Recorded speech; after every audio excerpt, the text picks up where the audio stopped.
We all want some level of safety and security. Firefighters, construction workers, EMT. They're all there when you need them to help manage life's chaos. In retirement, you want that same level of safety, but who is there for you to make sure your money will last? Brian isn't just there in case of emergency. He's there so you don't have an emergency with your money. A safer retirement doesn't mean a boring retirement, but a prepared one, full of the things that inspire you. This is Safer Retirement Radio with Brian J. Decker. Welcome into Safer Retirement Radio with Brian J. Decker of Decker Retirement Planning. I'm Mark Elliott. Glad you're with us today. You can find out more about Brian and the team just by going to the website, DeckerRetirementPlanning.com. And I always start the show with telling you that if you'd like to find out more about retirement, there's a lot of moving parts, which we talk about every week on this program. But under the heading of Safer Retirement Education on the website, DeckerRetirementPlanning.com, there are 12 different things you can download, no cost, no obligation to you. Brian's book on retirement, The Decker Approach, the 3 Principles of Retirement book, Checklist Challenge, Sample Income Plan. That's just 4 of the 12 things you could download. And it's really there for your education, if you will, things you want to learn more about. Check it out, DeckerRetirementPlanning.com under the Safer Retirement Education. Great place to start would be Brian's book, The Decker Approach. So a lot of great opportunities for you just to get some information. And then if you have questions from there, you can always call the team because they're here to help. They just don't know if they can help you until you reach out. It's 833-707-3030, 833-707-3030. Brian, welcome. Are you going to be okay? You didn't bring any of your cohorts along today. Yes, we're just going solo here. It'll just be you and me, Mark. We'll cover a bunch of information that I think listeners are going to really like. Yeah, so we're kind of last week, you talked a little bit about tax and estate planning strategies. So we're going to start with those estate documents that basically we all need. Then we're going to get into some of the risk in retirement, market risk, income risk, tax risk, legislative risk. What's that? Well, Brian's going to explain all of that as we get to that point.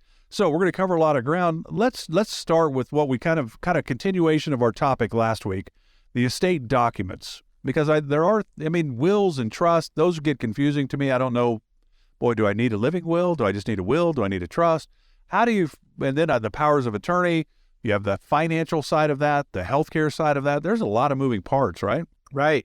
And we covered a lot of information last time, Mark. We talked about tax minimization strategies, and we covered ways to eliminate capital gains. We talked about Roth conversions, donor-advised funds, net unrealized depreciation strategies that lower your costs for your 401k rollovers. We covered a lot of ground. Today, let's talk about the estate documents, the will, power of attorney, living will, and trust documents. Those are important documents. Everybody has 3 parts to their estate. They have their retirement accounts that are not part of the will or the trust. We have areas that are governed by the trust, which is your real estate, usually your residence. You'll want in the trust any non-qualified, non-retirement accounts you'll want to be in your trust. And then you have what's called everything else. Everything else is called your residuary estate. In your residuary estate, that's what is the will governs your residuary estate. So when it comes to the documents that you'll want to have in place, let's start, Mark, with your will. Normally when husband and wife, myself married Diane, so it would be incorrect to have the will read that Diane gives her residuary estate upon her death to her beloved husband, Brian. We want it to read that the residuary estate of Diane pours into the trust that is the Brian and Diane Decker Revocable Family Living Trust. That's called a pour-over provision. There's a couple of important reasons. So, number one is probate. So a lot of people, gosh, these numbers are staggering, Mark. Did you know 80 to 85% of people in the United States that create trust documents never fund them? Have you heard that? I've heard that. What is that? That means they're not putting any, they set up a trust and then they never put anything in it? I don't understand that. Yeah, they paid to have the trust created and they never used it. They never funded it. They never titled any of their estate assets in the trust. It's a total waste of money, total waste of time. So we want to make sure that if you create the trust, that the trust is the distribution document, not the will. Ideally, and by the way, I have to say, Mark, I'm not an attorney. I can't give legal advice. I'm just talking as a spectator, as a fiduciary to our clients, warning people of what problems that we've seen with their documents. So when it comes to the distribution document, a lot of people think that they've got no probate issues because they have their trust and it's funded. They've retitled their residence in the name of the trust, and they've got their investment funds in the name of the trust, but then they leave their everything else, which is their cars, their jewelry, their artwork, furniture, a lot of valuable things that are in the will, and those are probatable assets. So you want to make sure to eliminate probate by having a pour over provision into your trust. That's the most important thing, in our opinion, that the will does is, and by the way, if you have 3 kids and you want to make sure you put one of them in charge of each of your responsibilities with your estate documents, if you've got a son or daughter that you really, I don't know, how do you put this? You don't want them in charge of something important. Well, put them in charge of the will, because they don't do anything. The will pours into the trust. So you can have them be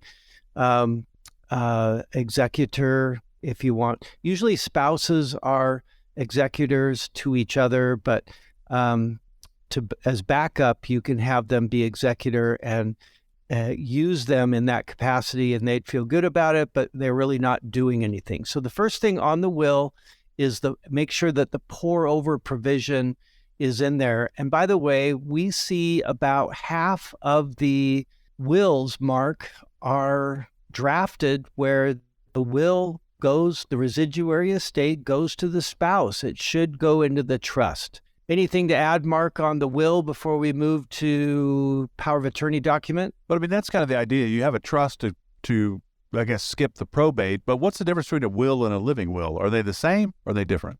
Let's go to the living will next. The living will is the pull the plug document. It's also called power of attorney healthcare. There's different names for it, but that the living will or healthcare directive or power of attorney healthcare, what they're doing is there's 3 important things in our opinion on the living will. One is you want to make sure that you're careful in choosing your agent. So spouses are primary to each other. Whoever you put in there as a contingent for an agent, ideally they have some medical background because they're going to be responsible for pulling the plug on mom or dad. So think carefully who you want there in there of your kids as agent. The second thing is comfort measures. So when it comes to comfort measures, we're all over having no artificial hydration, no nutrition, no artificial nutrition. We have a DNR, do not resuscitate. But my gosh, we got to make sure that you've got to have comfort measures, which is drugs, morphine, to make sure you don't suffer. So you add things like that you want comfort measures, quote, even if it hastens my death. You want to make sure you're comfortable. Do you remember that poor girl, Terry Schiavo out of Florida? Gosh, this has got to be 25 years ago. Yeah, wasn't that where the husband said she wanted the plug to be pulled? The parents said, no, she didn't, and they go to court. Was that the one? Correct. Yep. And she did suffer. I mean, she suffered in front of the country. It was so sad to watch. But in the document, it did not state that she had any comfort provisions. So, they cut her off from artificial hydration and nutrition, and she lasted about 12 days, and then she went, and it was excruciatingly painful for her. So first thing is your contingent agent, choosing that wisely. The second thing is make sure that you've got comfort measures in place. The third and final thing that we look carefully at is the trigger clause or the activation clause. Now, Mark, a lot of these terms that we see for activation clause in the healthcare directive should be, in our opinion, in a power of attorney. Like, why would you pull the plug on mom or dad if, quote, they no longer recognize you, or if they're diagnosed with a terminal illness? Well, they might have 6 months left. You don't want to pull the plug right away. So the language that we recommend that people use is when two doctors determine that that person's kept alive artificially. So it's things like that that we want to make sure that we talk to our clients over and make sure everything is approved by their attorneys that review it. But we have these conversations making sure that those are tight. Because let's say, Mark, you pulled the plug on your mom or dad. Invariably, you're going to see the guy in the evening news that's sitting up in a hospital bed that was in a coma for 6 months, and you think, oh my gosh, did I just kill mom or dad? So we want to make sure that you have peace of mind that when two doctors approach you and say, yes, in our opinion, this person is kept alive by that machine in the corner, that's when you can execute the document and the wishes of your parents and pull the plug and let them pass. So those are the things that we look for in the will and in the power of attorney healthcare or healthcare directive. But now, Mark, let's talk about the regular power of attorney finance, or usually it's just a straight power of attorney. So with the power of attorney, so you're not dead, you are incapacitated. And there's 3 important parts to review for power of attorney. One is succession. Who do you want in there to pay your bills, to buy and sell securities, to handle your life, and to be you while you're incapacitated? So spouses are primary contingent agents to each other, and then you're going to choose children once one spouse passes. So be careful on who you choose as contingent for your agent there, for your power of attorney. Second thing that's important is the compensation clause. So reimbursement is fine. Any costs due to flying out and taking care of mom or dad, whatever, reimbursement is fine from the estate. But when it comes to compensation, it says something very vague. It doesn't name a number. So I've seen people abuse this. So rather than abuse the power of attorney where it offers compensation, here's what it says. It says reasonable compensation is due. Well, Mark, some people think it's reasonable to write a check for $30,000, and some people don't think $30,000 is right. So if you want compensation, write down a specific number. Yeah, that does. I mean, my mom is 86. She just went from unassisted living to assisted. So went from $3,000 a month to $9,000 a month. So that's no fun. But my stepsister, who's a very successful attorney, she is the executor of the estate, if you will. And I'm like, Mom, good decision. She's way smarter than I am. I am on board with that decision. And then, of course, she reaches out to the family members to help make decisions and all of that. But this is really important. I think the key is that when you're looking at estate documents and how you're going to plan the powers of attorney for financial and healthcare and the wills or the trust or living wills, all those different documents that we need, we don't need all of them, some of us, but we all need something, right? And if you have anything, you need a will. But there's a lot of moving parts here, and the team at Decker Retirement are certainly here to help walk you through all of this. My theory is if you love your family, make these decisions. If you hate your family, don't do anything because you're going to leave them a bunch of headaches. I guarantee you that. So take care of this. Don't say, well, I think I'm going to be fine. All of a sudden you have a car wreck and now we got problems. So do this ahead of the time because you don't know when. None of us are guaranteed tomorrow. But Brian and the team at Decker Retirement are here to help and kind of ease maybe the stress that you're feeling about some of this stuff as well. Get it taken care of, and then we'll adjust if needed as we move along. 833-707-3030 is the number to chat with the team at Decker Retirement. There's no cost for this. They're here to help. 833-707-3030. Now would be a great time to call, no matter what questions you have or concerns. 833-707-3030. We're going to talk more about these estate documents when we come back, and then later on we're going to get into the big risk in retirement, and some of it's outside of our control. We're going to go there next, though, with more estate document chatter right here on Safer Retirement Radio with Brian J. Decker of Decker Retirement Planning. Stay with us. Have you ever done something and then thought, well, that was a giant waste of money? You might have that same thought in retirement if you don't plan for taxes.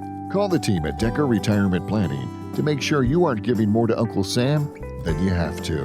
833-707-3030. That's 833-707-3030. Decker Retirement Planning has a question for you. Is your retirement inflation-proofed? Here's what we mean. In retirement, chances are you're on a fixed income with variable expenses. So how do you not run out of money when the cost of just about everything continues to go up? You inflation-proof it. Brian Decker and the team at Decker Retirement Planning can show you strategies to help combat inflation so it doesn't outpace your retirement income. Call Brian Decker today at 833-707-3030 to learn more. Inflation could take a huge chunk out of your retirement savings, but it doesn't have to. With some simple planning, inflation can go from being a major disruption to a minor annoyance. Call Brian and the team at Decker Retirement Planning now to start inflation-proofing your retirement today at 833-707-3030. 833-707-3030. Investing involves risk. Security and insurance services offered by Decker Retirement Planning, a registered investment advisor with the SEC. You're listening to Safer Retirement Radio. If you like what you hear on today's show or have questions, drop by DeckerRetirementPlanning.com or call 833-707-3030 to talk to Brian. Glad you're with us today for Safer Retirement Radio with Brian J. Decker of Decker Retirement Planning. You can find out more on the website, DeckerRetirementPlanning.com. Under the heading of Safer Retirement Education, there's 12 different things you can download, really just there for your own information, own education. DeckerRetirementPlanning.com. I'm Mark Elliott. Glad you're with us. Any questions you want to chat with the team about? 833-707-3030. Hey, the markets were terrible in 2022. What should I be doing now in 2023? Am I on the right track? Do I need to make a tweak here or there? I don't really know. I'd like to find out. I want a little clarity with my retirement that's looming.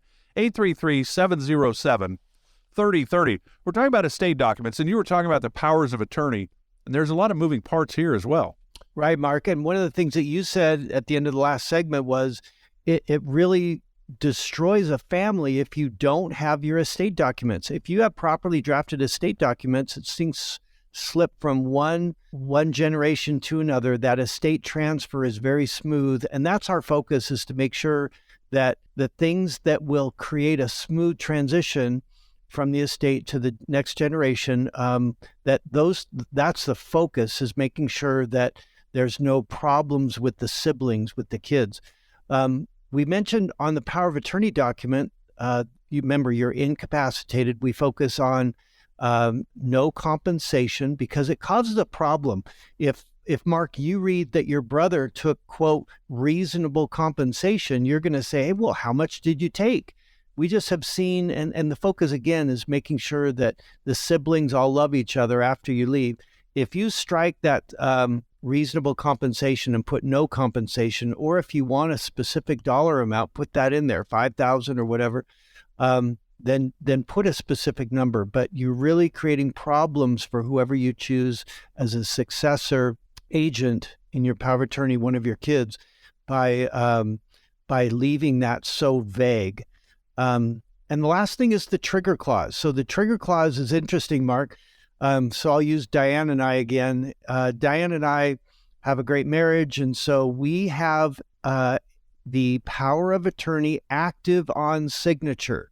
Here's what that means. The good news is that it's very easy to, Diane doesn't drag me in front of any doctors because it's active right now. The power of attorney, she has license to act as me right now today, which makes it really easy if we're traveling overseas, whatever. We've got a copy of the power of attorney that we've scanned into the email so she can pull it up on her phone. If we're at a hospital or something like that, she can sign for me as power of attorney. And she can transact and we can carry on with our lives because it's active today. But I'm going to be silly and just make a point here.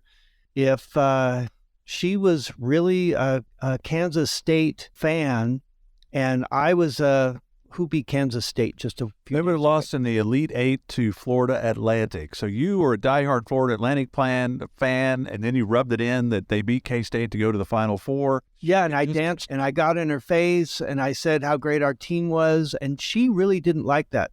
Well, she slept that night, and before I woke up the next day, she packed her bags, flew down with the pool guide to Cabo, and she and Jose, they got married and sent me a text that she really didn't like my celebration, and she cleaned me out and took my IRA, took all of my assets, and left me with just a coffee table that I danced on. She could legally do that because I signed and dated and gave her authority to act as me. And so that is the risk. If you don't have a good marriage, at least get rid of the loaded gun on the kitchen table, which is active on signature power of attorney. Have it be two doctors. When you have two doctors, the good news is you have a check and a balance there. You have two doctors that need to certify that I am not able to handle my own affairs. But we recommend, and we saw that when you deal with, if I was diagnosed, Mark, with Alzheimer's or dementia, it's very emasculating for my wife, Diane, to drag me in front of two doctors to show that I have no capacity, no ability to handle my own affairs. And so what is much better is when I'm diagnosed with Alzheimer's or dementia, we can change the power of attorney, the trigger clause, from active on signature or two doctors. We can change it to, well, you wouldn't change it if you had active on signature, but if you had two doctors, you could change it to family counsel. No one knows Brian like my wife and my children. So when they decide that I've lost it, we don't have to drag me in front of doctors and certify that I've lost it.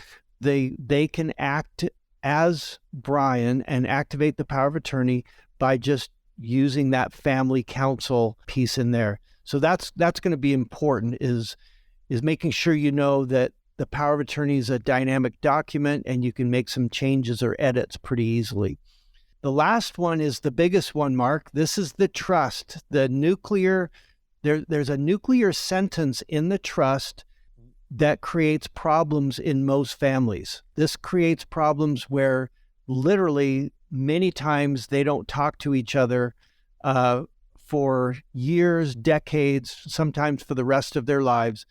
And so you want to make sure that you pay attention to this part of the program, because it says, quote, on the tangible asset distribution section, it says that all tangible assets are to be divided equally. Now, Mark, let's say you've got 3 kids, 3 piano players, 1 Steinway. How can you possibly do that? You cannot divide house, cars.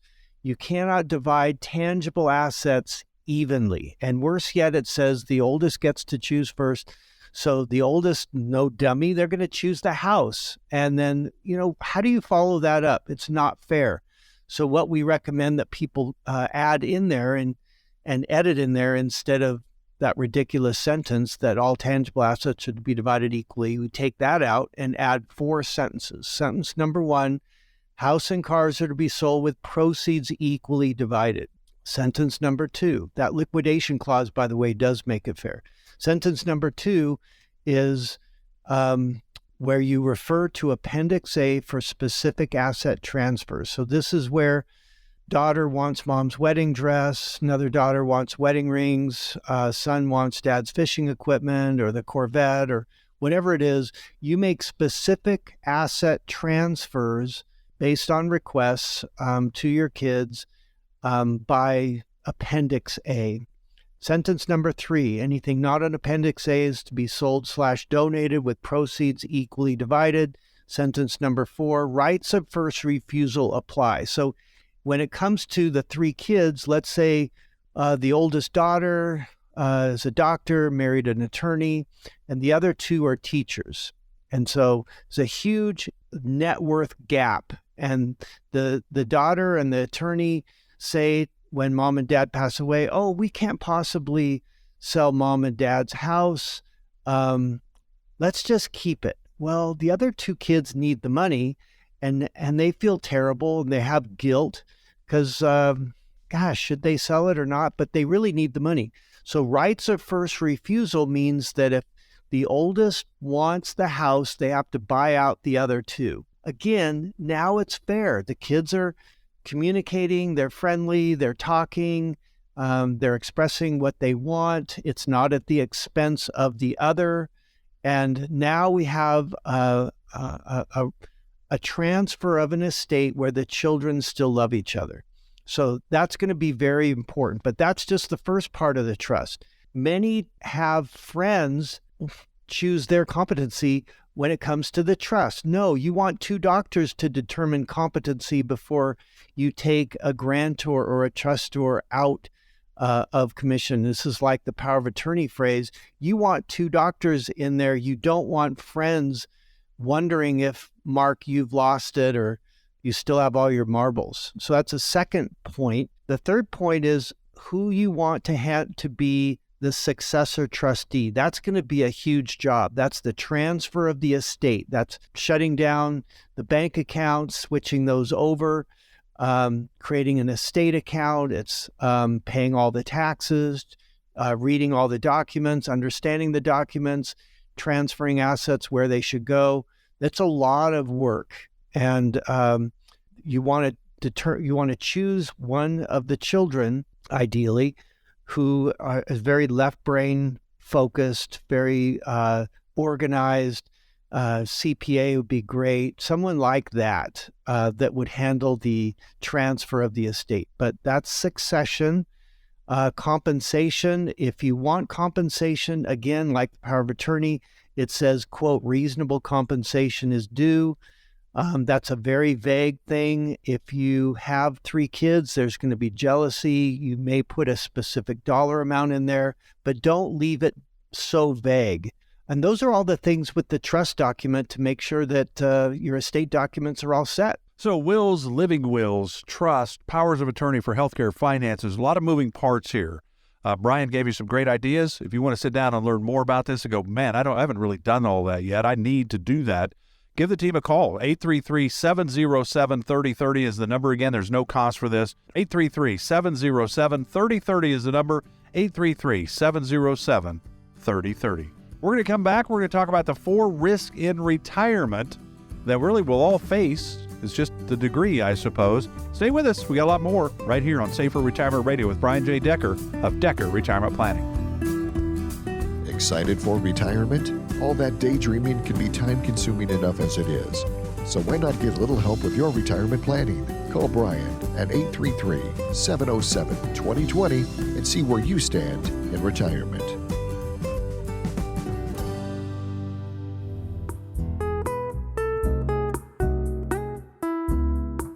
Welcome back to Safer Retirement Radio with Brian J. Decker of Decker Retirement Planning. I'm Mark Elliott. Again, you can always go to the website, DeckerRetirementPlanning.com, to find out more.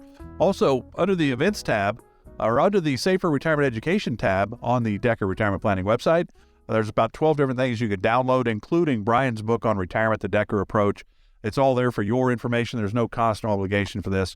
DeckerRetirementPlanning.com. You want to learn more about estate planning? Boy, what do I need to know? How do I need to set this all up? Or where am I when it comes to the markets, right? Last year was terrible. Stocks and bonds both fell for only the third time in history. 1931, I think, 1969, and 2022. So what do I do there? I'm trying to be able to retire. I don't know what I should be doing, where I should place my money. That's right in the wheelhouse of Decker Retirement Planning. 833-707-3030, 833-707-3030. All right, you have one more thing you wanted to get to in the trust, and you said it's called a dynasty trust. A dynasty trust, yes. Let's say that your children are all set and you want to pass assets and skip a generation, so you just gift all those funds to your grandchildren. Well, guess what? There's a generation skipping tax mark of 48%. The IRS doesn't like you skipping a generation of their ability to tax someone for 70, 80, 90 years. They don't like that at all. They'll take half. So the way to get around that is to create what's called a dynasty trust. A dynasty trust is 2 things. It's perpetual and per stirpes. Perpetual means that, it'll last after you die. You died, but the trust didn't. And so you create a dynasty trust, It's per stirpes, meaning bloodline only. So if any of your children, grandchildren, or their children ever divorce, this trust stays with your bloodline. It cannot be part of the asset split in a divorce that stays with the bloodline. So, but a dynasty trust is really nice because you, let's say that you have, a very large estate and your kids are all fine. Let's say you got, $5 million and you've got 2 kids. Well, instead of dividing the assets in half, you can give $1 million to one kid, $1 million to another, and maybe you put the other $3 million in the dynasty trust.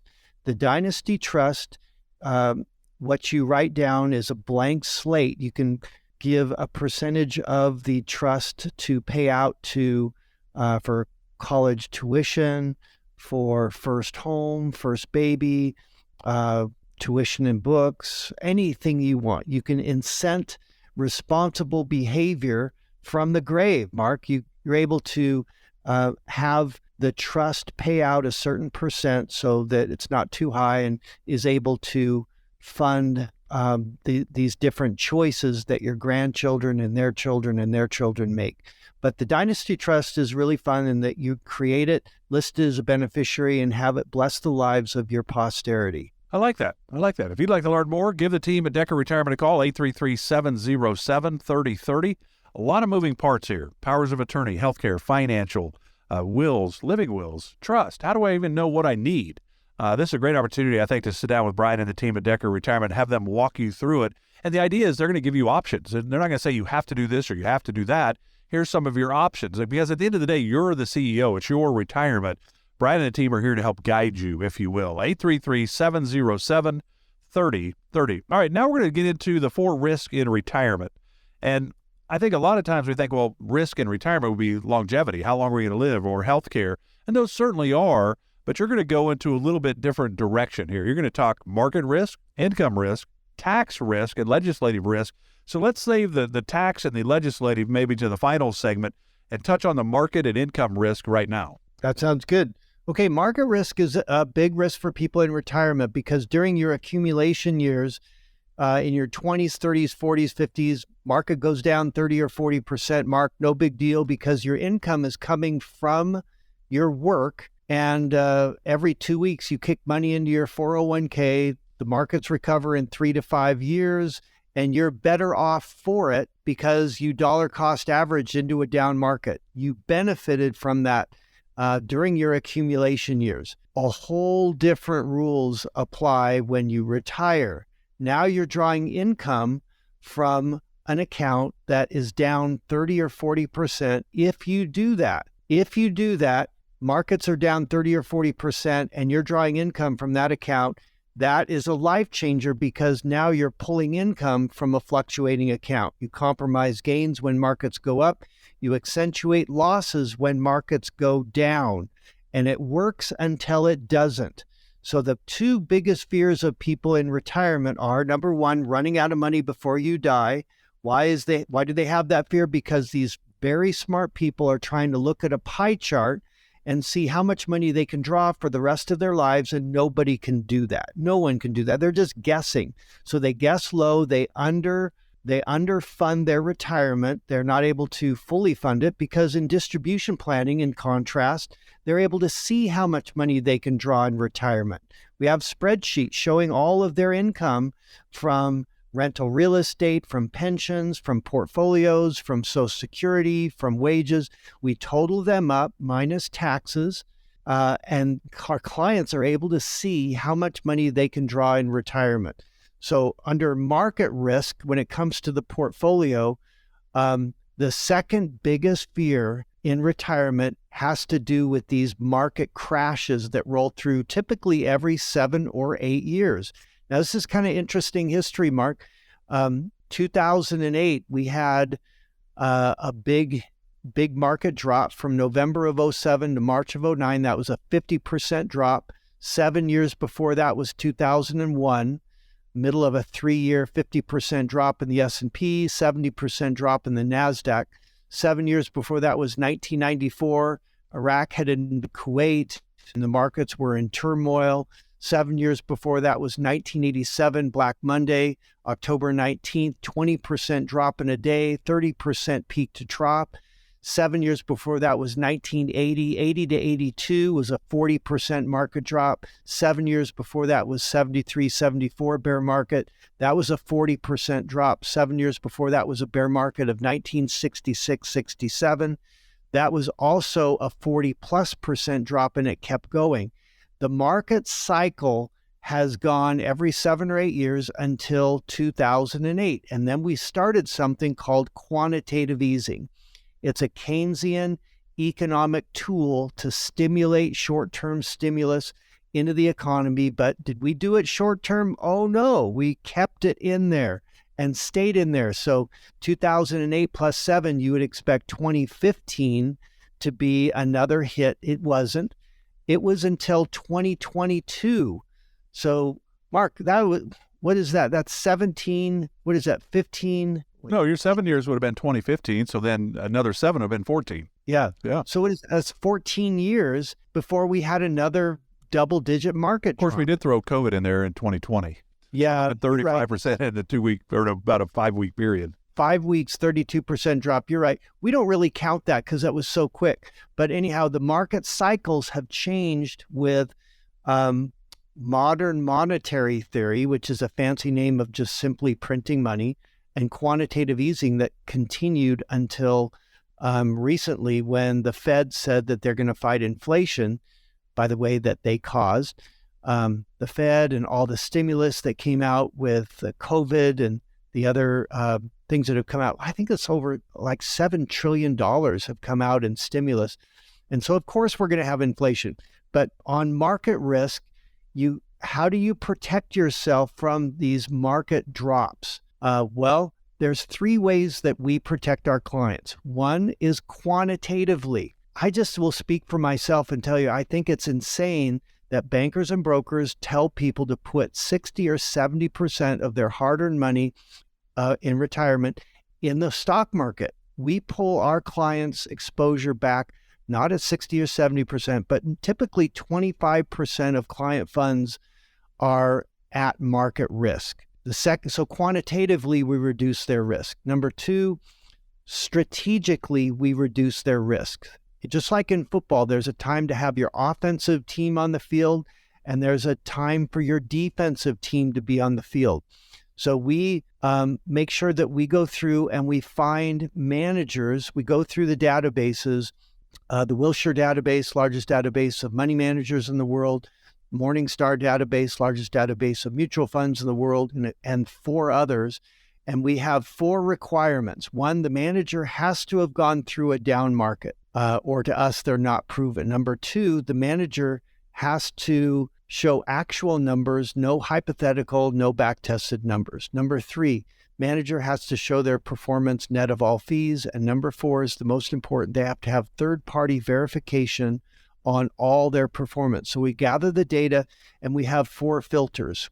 Number 1, we get rid of managers that are closed to new investors. They're not taking any new clients. Number 2, we get rid of the hedge funds because of their volatility. Number 3, we get rid of managers with per account minimums of $3, $4, or $5 million.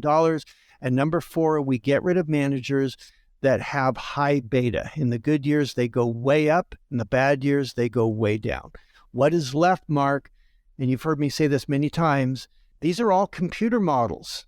The top 50, 60, they're all computer trend following or relative strength models. And so that's what we use. We do our homework and we use the best performing managers to strategically lower our risk. So here's how trend following and momentum managers lower your risk. And we're still on number one market risk. Trend following managers, when the market trend is higher, you are along the market, you're making money when the markets go up. When the market trend turns and starts down, these managers take you to cash so you don't take those hits. So when you don't take the hit of 50% in 2008 or 32% in 5 weeks in 2020 or 50% in 01, 02, 03, that really helps you in retirement if you're not taking those hits. So computer trend following managers strategically lower that risk. The second type of strategy that we use with these computer models are momentum managers. So in 2000, 01, and 02, the S&P was down 50%, NASDAQ was down 70%, but there were several sectors of the market doing well. Real estate did well all 3 years. So did gold and silver. Gold and silver did well. Energy did well. Healthcare, biotech, pharmaceuticals, they all did very, very well. And so they're able to make money by isolating the sectors that are going up and staying with those sectors as long as they're doing well. It's like surfing and catching a wave and riding that wave until the wave peters out. It's pure momentum. It's also called relative strength investing. But that's a way to strategically lower your risk from taking these 30, 40, or 50% market drops. So that's number two. Number one, we lower our risk, our client risk quantitatively by the amount of money that we have stock market exposure to. Number two, we lower our client risk in retirement in the stock market by strategically using computer trend following or momentum models. And number three, we eliminate interest rate risk by not using bond funds. So Mark, from 1940 to 1980, 40 years of rising interest rates where the 10-year Treasury went from 2% to almost 15%. Then they peaked, and 40 years of declining interest rates from almost 15% down to 0.47 in August of 2020. Well, now we're in a rising interest rate environment, and anyone who owns bond funds in a rising interest rate environment loses money. Even if your advisor tells you that that's safe money, it is not. Bond funds lose money when interest rates go up. So those are the three ways that we help our clients lower market risk. And it's really one of the biggest decisions you have to make, especially when you've been working and you got 401k money, IRA money, it's all in the market. So typically it's not surprising to Brian when he sees somebody that's got 80, 90, 100% of their money sitting in the market because they're working. When you get to retirement, you need to adjust that a little bit most of the time. Some people don't need their market monies. They've got pensions and Social Security. They're good, maybe, with their daily and monthly needs. But everybody's situation is unique, and that's how the team at Decker Retirement looks at it. What do you need? And how much risk to take is a big, big question you need answered. 833-707-3030 is the number again. There's no cost to chat with the team. They are here to help if they can. 833-707-3030. We're going to put Brian on the clock in the next segment, because we got 3 more risk in retirement to get to. Can he pull it off? Back with more of Safer Retirement Radio with Brian J. Decker of Decker Retirement right after this. Confused on when to take Social Security? Give Brian J. Decker a call at 833-707-3030. What if you ordered a pizza, but when you opened the box, a couple of pieces were missing? That would be upsetting, right? Now, think about how much you believe you've saved for retirement. Do you still owe taxes on that money? Brian Decker and his team at Decker Retirement Planning understand the importance of tax planning and can help you reduce the impact that Uncle Sam has on your retirement. Give them a call today to start working on your retirement tax plan at 833-707-3030. Now may be a great time to lower your future tax liability. Create a retirement plan today so that you can get as many slices of your retirement pie as possible. Give Brian Decker a call at 833-707-3030 and schedule a visit. That's 833-707-3030. Firm offers insurance services and may not give tax advice. Security and insurance services offered by Decker Retirement Planning, a registered investment advisor with the SEC. You're listening to Safer Retirement Radio. If you like what you hear on today's show or have questions, drop by DeckerRetirementPlanning.com or call 833-707-3030 to talk to Brian. Glad you're with us today for Safer Retirement Radio with Brian J. Decker of Decker Retirement Planning. Again, the website, DeckerRetirementPlanning.com. Under the heading of Safer Retirement Education, a dozen things you could download just for your information, no cost or anything. It's just there for your information, including Brian's book on retirement, The Decker Approach. DeckerRetirementPlanning.com under the heading of Safer Retirement Education. Now, Brian is he's going to try. We're talking the 4 risks in retirement: market risk, which you just talked about, income risk in retirement, tax risk in retirement, and legislative risk in retirement. Brian, try to get them all in the next 10 minutes. Good luck. Here we go. So income risk is the risk that you look at your pie chart and try to figure out how much income that you can hit. Now, Mark, I covered a lot of this in the distribution plan that we show, where we show in a spreadsheet, because we're a math-based firm, the client's income streams from their portfolio, from pension, from rental real estate, from Social Security. We total it up minus taxes, and that gives annual and monthly income with a COLA, cost of living adjustment, to age 100. Go to our website at DeckerRetirementPlanning.com and see a sample distribution plan. Your fears of running out of money will go down, and the amount of money that you will draw in retirement will, in most cases, go up, because people are guessing, and they guess low to be safe. No one wants to run out of money before they die. So on the income risk, we lower that income risk by using laddered principal guaranteed accounts. We have cash that right now for our money markets are earning 4.4%. We have 1 year, 3 year, 5 year, 7 and 10 year laddered principal guaranteed accounts. Our 3 and 5 years, our fixed rates are like CDs that are earning 5, 5.25%, 5.5%. And then our 7 and 10 year principal guarantees accounts are averaging over 8%. So those are doing very well, and they are able to draw income from them. So if interest rates go up or down, the economy goes up or down, the stock market goes up or down, it doesn't change their income. They're able to draw that income from a static principal guaranteed source. So we're able to lower income risk by doing that.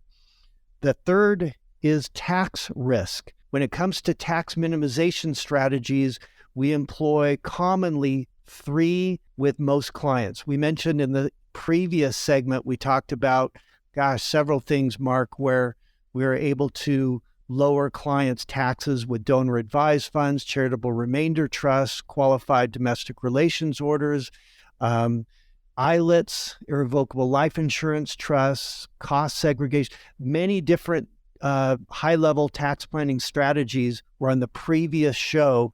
But for this one, I'm going to talk about the common 3 that we use. First, which is a smaller thing, is tax deferral. We want to make money in our different buckets. We're not taxed on them until we pull them out. That's 1. Number 2 is Roth conversions, IRA to Roth conversions. That, for most people, is the biggest tax saving strategy left in their lifetime. Why would you grow an IRA thinking that in the future that your tax rate is going to be lower when you pull it out? There's 31 trillion reasons why the tax rates are going to be going higher for all of us. That's what we think. And so why not proactively pay taxes now and stay in the same bracket? So you do the calculations correctly. You stay in the same marginal rate. Every year we have this conversation with our clients so that we calculate how much gross income minus their standard deduction gives them their AGI, their adjusted gross income. We look at their tax bracket to see how much room that we have without bumping their bracket to convert from IRA to Roth, and we only do it in the risk bucket, not in any of the principal guaranteed accounts, because the IRA, growing that IRA from 300,000 to $1 million doesn't really help our clients tax-wise, because you could have paid tax on 300,000. Now you owe tax on $1 million. So we try to make sure that our clients are proactively paying taxes now so that that Roth account can do 3 things. It grows tax-free, it distributes income back to you tax-free, and it passes to your beneficiaries tax-free. Huge, typically 6-figure tax saving strategy. The third is an IUL, Index Universal Life. This isn't for everyone. It's for the younger clients that are healthy and strong. That way we have a principal guaranteed source of net of fee returns that are much higher than what can be received from municipal bonds. AAA municipal bonds right now are around 4.25%, 4.5%. We're able to get about 7.5%, 7.5% net of fee principal guaranteed on IUL Index Universal Life Funds. So those accounts are going to be, along with the Roth and the tax deferral, the main way that we bring tax risk down in the future. Have them raised all they want. Our clients are prepared because we're putting strategies in place to lower that. So again, if you'd like to learn more, 833-707-3030. No cost to chat with Brian and the team at Decker Retirement. They are here to help. But the risk in retirement, market risk, income risk, tax risk, 833-707-3030. It is about having a plan and a strategy to handle some of these things that you feel like are outside of your control, but you actually do have some control over these areas. The last risk in retirement is legislative. Now, surely, just because we're just shy of $32 trillion in debt as a nation, they're not going to change things on us, are they? I think so. I mean, they did it with the Secure Act. So instead of just sending IRAs and stretch IRAs over to your beneficiaries, now they legislate that you have 10 years to pay the remaining taxes on the beneficiary IRA. So that's a way that they can tap extra revenue. And whenever they find a way to tax extra revenue, you can make sure that they're going to do that. We're skiers up here in Salt Lake. And so when the ski resorts found out that they could charge people for parking, that was a gold mine that they tapped. And that's never going to go away. But same thing with Congress and the IRS. If there's ways that they can expand their revenue base, it doesn't look like they're going to cut expenses. It's going to be always about raising revenue or raising taxes. I think the number when they talked about how much in taxes the new proposed bill is, it was something like $6 trillion or $7 trillion. Mark, it was an unbelievable number. So we want to they can change the tax brackets. They can lower the dollar amounts to get into each of those brackets, so you end up paying more taxes just by that. They can also change which assets are taxed and then how those assets are taxed. Correct. And Mark, there's one other thing. I want to go back to income risk. I want to warn people against falling for something out there that's called a life annuity or an income rider, where you're promised, here's the carrot, you're promised a 7% guaranteed rate for 10 years and then 4% for life. Does that sound good? Sounds okay to me. Okay, so your $100,000 in 10 years doubles to $200,000. Now, instead of 65 years old, you're 75 years old, and you get 4% of $200,000, which is $8,000 a year for life. Well, $8,000 divided into your original investment, $100,000, that's 12 and a half. So you're going to be 87 and a half years old before you start to get a rate of return. We want to warn people about that. Those we think are scams. We don't like them. We don't use them. We want to warn people to stay away from them. Mark, one last thing, just to kind of tie up loose ends. If you have a child who is disabled, you're able to, or is not good with money, or maybe sadly on drugs or something like that, the last thing you want to do is put money in their possession. So we recommend that you choose a trust where one of the other siblings is trustee of the trust, and on your demise, you and your spouse, money goes in there, and the other sibling is able to make sure that this disabled person or this person that might be on drugs or living a difficult life is able to receive the funds from a loved one and carefully distributed to them for the rest of their life. Another loose end, Mark, is distributing funds lump sum. If you've got a large estate, 5 million or more, and you're going to distribute lump sum to 1 or 2 kids, that amount of money, there's something called the lottery effect, where 3 things happen you can take to the bank. First of all, the spouse will divorce you and take half. Second, you'll quit work thinking you got it made. And third, you'll spend through the money in 5 years and you'll be worse off than where you were before. It's called the lottery effect, and it's so predictable. It's boom, boom, boom. It's just lined out as a predictable behavior. Well, because I listen to you, if I win the lottery, my money's going to last longer than that, and I'm going to have a fine old time with it. If you'd like to learn more about where you are on that road to retirement, we certainly don't want to run out of money before we run out of life. There's a lot of moving pieces: income, investment, taxes, healthcare, legacy planning, Social Security's in the income part, Medicare decisions in the healthcare part. That's a lot of moving pieces, but that's what Brian and the team are here to do, help you come up with a plan, a strategy for your retirement. DeckerRetirementPlanning.com to learn more. And of course, you can always give them a call. There's no cost. 833-707-3030, 833-707-3030. Brian, enjoy the rest of the weekend. We'll do it again next week. Thanks, Mark. Security and insurance services offered by Decker Retirement Planning, a registered investment advisor with the SEC.